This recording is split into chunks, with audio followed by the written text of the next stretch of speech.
A musulunci kuɗi shine wani abu ko menene wanda mutane biyu ko fiye da haka suka yarda su yi ma'amala a madadin wannan kuɗin. Saboda haka duk wani abu da za a iya amfani da shi ƙarfe ne ko dutse ne ko wani abu na halitta ne wanda Allah ya yi kamar wato katantanwa da duwatsu da sauransu, wannan duka a musulunci ya yarda kuɗi ne. Sai dai tafiya aka samu abubuwa guda biyu masu jimiri kwarai da gaske, su ne zinare da azurfa, sai suka zama wato su kuɗi ne kuma kadara ne. To wannan manzon Allah sallallahu alaihi wasallam ya amfani da su a zamaninsa, kuma ya amfani da kuɗin ƙarfe wanda ake ce masa fulus. Dirhami da dinar ba kuɗin musulunci ba ne, kuɗin yahudawa ne da kuɗin farisa, saboda haka ba kuɗin musulmi ba ne, amma manzo Allah ya amfani da su sallallahu alaihi wasallam. To sai kuma yanzu tafiya ci gaba ana amfani da kuɗin da ba a gani, da kuɗin da ba a taɓawa, da kuɗin da ba a mallaka, ba a sa su a aljihu, ana kiransu digital currency ko cryptocurrency. Waɗannan duka musulunci ya yi da amfani da su mutuƙar akwai yarjejeniya tsakanin mutumin da zai bayar da wanda zai ansa.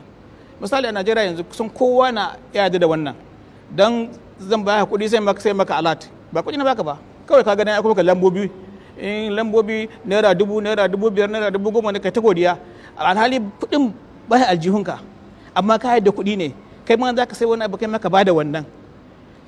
Bitcoin kuɗi ne da farko ya fito akan kadara, wato asset.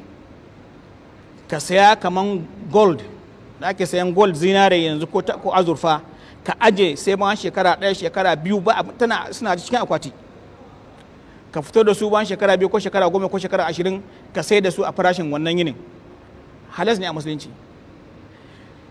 Saboda haka ya fito da farkonsa, ka saya ka aje, idan ya ƙara daraja ka sayar, ko in kana bukata ka sayar da shi a lokacin da kake bukata. Saboda haka akwai zakka cikinsa. Sannan kuma yanzu ya zama kuɗi ne, ba abin da ba za ka iya saye ba da shi a duniyan nan. To a bincike na tattara duk wani wanda ya yi magana, kuma magana ta fito sannan an ji ta ko an ga lokacin da yake maganar, na tattara duka na bi bayanan gaba ɗaya, na gane dalilai wajen guda 17 wanda malamai suka bayar cewa haram ne ko halas ne. Don haka ne bincike akan wannan, na tabbatar da cewa idan musulmi ba su shiga cikin wannan harka ba tun yanzu, to za a basu a baya, za su yi asara mai yawa. Sai gashi yanzu Saudi Arabia da Kuwait da Dubai sun fara suna da za su yi mu'amala da Bitcoin yanzu nan da ake magana.